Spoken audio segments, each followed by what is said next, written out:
there are levels of achievement, and I think that my primary interest is raising the level of the dance so that it becomes a very difficult but truly artistic dance art form. Jamila Salimpour, a powerful and fascinating woman that influenced hundreds of dancers and musicians in the past 50 years. Known for demystifying Middle Eastern movements and finger symbol patterns, Jamila Salimpour created the foundation for a new dance language. She was born in 1926 into a Sicilian family in New York City and didn't speak English until she entered English-speaking schools. Jamila Salimpour began her performing career at the age of 16 in the Ringling Brothers Circus as an acrobatic dancer. She had 5 elephants in her act.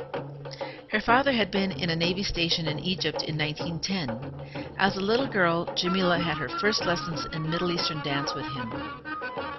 In her teenage years, she continued her studies by watching Egyptian star Tahaya Carioca in movies.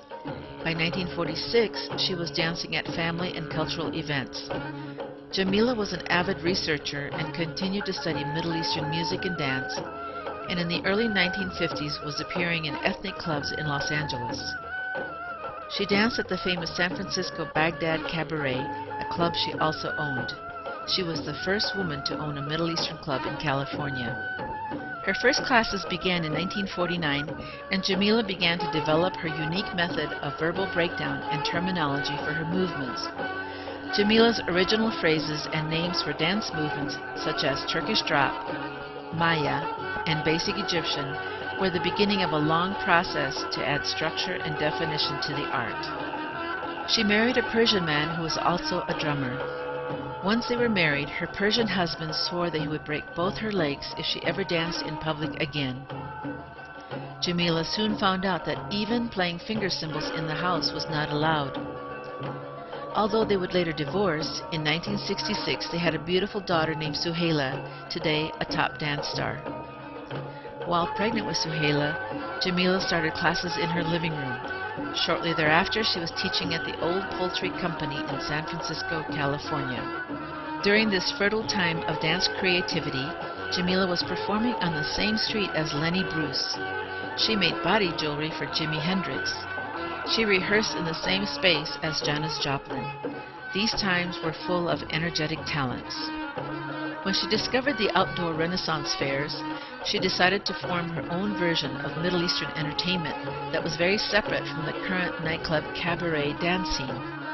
Jamila drew from her past circus experience and created a fascinating dance village of live music, belly dancers, snakes, swords, and tattoos. She named her dance company Balanat, Dance of the Mother Goddess, and tribal or ethnic style, as it was called at the time, was born. Jamila herself has admitted that her troupe theater was part fantasy, quasi-historical, and her own invention. But this look and format was perfect for fairs, museums, and places where families gathered. Historians would agree that the tribal fusion style was birthed by Jamila Salimpour in San Francisco, California in the 1960s. Balanat was the original version of tribal. This first performing and touring troupe was over 40 members strong. An imposing figure completely dressed in black and silver, black eye makeup, and black hair. Well, students like myself would shake in her presence. I moved from New Mexico to San Francisco and found myself in her class. I was new to the area, and my homemade lime green and gold sequin 2-yard skimpy skirt was totally out of sync with the dark ethnic fashion of the dance scene at the time. I never wore that skirt again. A withering look from the powerful and mysterious Jamila could bring down the strongest dancer. Known as Mother J, or the Fortress, once she entered the classroom, students would not utter a word, and Jamila would fasten on huge finger cymbals and begin her drills. You knew you were in the presence of someone special and rare. There was almost a cult-like aura in taking classes with Jamila.